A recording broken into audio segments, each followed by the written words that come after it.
And what about Ukrainians living these days in Russia? Can you just imagine? Have you ever thought about what they are going through?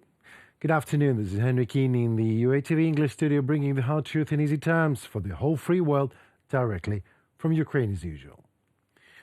The president of Ukraine signed a decree on the territories of the Russian Federation historically inhabited by Ukrainians. What is it about? No, Ukraine makes no territorial claims against any country and fights exclusively for the restoration of control over its own territories within internationally recognized borders. Я вношу Верховну Раду України. I am submitting to the Verkhovna Rada a key draft law that would allow the adoption of comprehensive legislative amendments and the introduction of multiple citizenship, and will allow all ethnic Ukrainians and their descendants from around the world to have our citizenship, of course, except for citizens of the aggressor country. All those who during various immigration waves were forced to leave their homeland and ended up in Europe, the United States, Canada, countries of Asia and Latin America. All those who help us despite being hundreds and thousands of kilometers away from their homeland. Foreign volunteers who took up arms to defend Ukraine, all those who fight for Ukraine's freedom as if it were their homeland. And Ukraine will become such for them. Why is that important? Because for decades, Russia has tried to use the Russian ethnic and Russian-speaking community of Ukraine as a tool, as a factor of pressure upon official Kiev, an instrument of destabilization and destruction of our state. Yet millions of Ukrainians in the Russian Federation were then and are now deprived of the opportunity to meet their cultural needs and were and are now doomed to Russification. The presidential decree is aimed to help them. The decree is ensuring the national rights of Ukrainians in Russia and restoring justice in regard to the Ukrainian community, which is one of the most discriminated in Russia. So what now? According to the decree, the Cabinet of Ministers is instructed to develop and submit to the National Security and Defense Council a plan of action for preserving the ethnic identity of Ukrainians in Russia, including the lands historically inhabited by the Inkuban, Starodubshina, and northern and eastern Slobozhanshina within the present-day Krasnodar, Belgorod, Bryansk, Voronezh, Kursk, and Rostov regions of Russia. The Ukrainian state does what it is obliged to, actually, to preserve the memory and tell the world the truth about Ukrainians and other peoples just enslaved by the Kremlin. And there is a lot to tell, trust me. What is the biggest threat to dictatorship, you think? I can tell you, people, protests. So how do you fight own people, your own nation's protests? Well, easy, says the Kremlin, and blocks the internet. That is exactly what the Kremlin is doing right now. The Kremlin was never really even trying to be anything else but oppressing authority, so it is completely logical they finally bumped into the necessity to deprive people from their last manifestation of freedom, communication in a World Wide Web. Now it is not quite worldwide, it is Worldwide No Russia Web.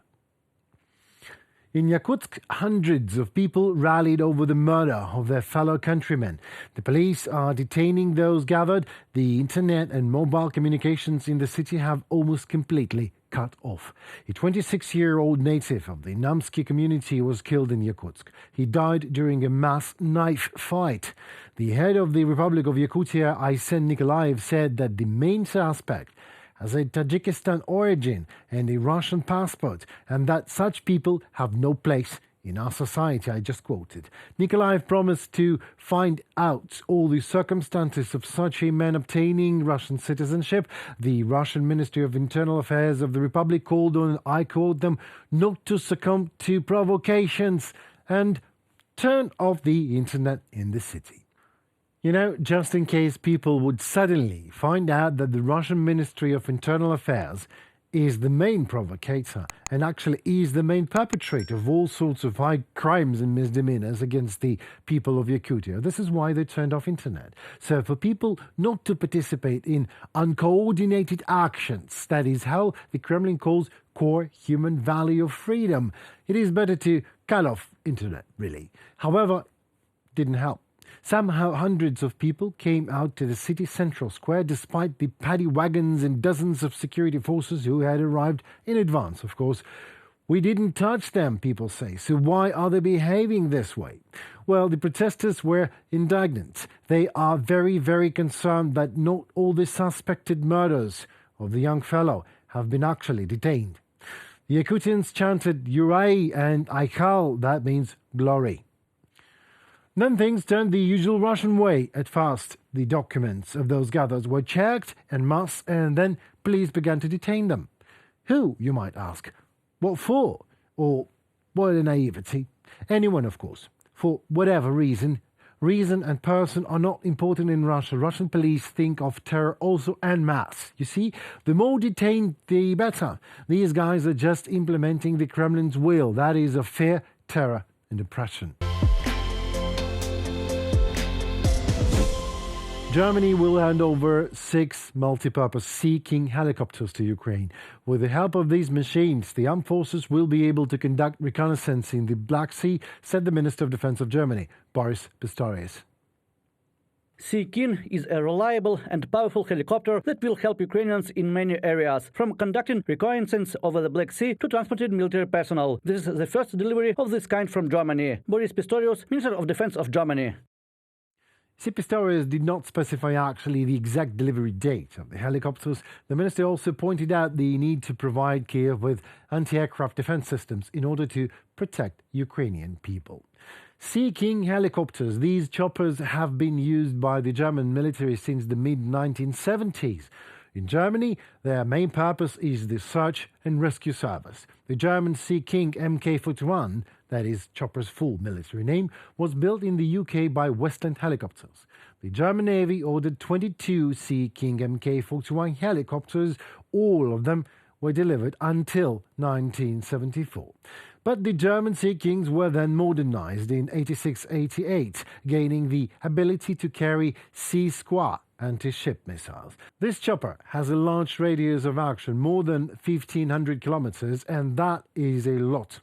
It is equipped with a radar and an infrared camera. It is particularly durable and is able to fly even in the worst weather conditions. Also, it is amphibian.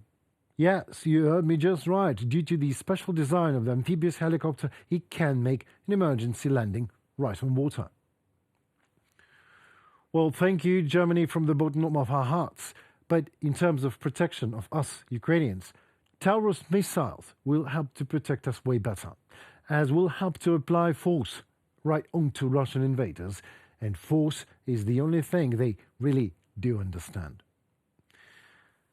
It was Henry Keane on UATV Studio bringing the hard truth in easy terms for you, just as usual. I hope you like what we do for you, and if you really do, please help us in return. Like, share, subscribe. Help us to deliver Ukrainian voice worldwide and make it to be heard. And let us know what you really think in the comments below. We appreciate that a lot. Please stay safe and please stay tuned for more. See you tomorrow, folks.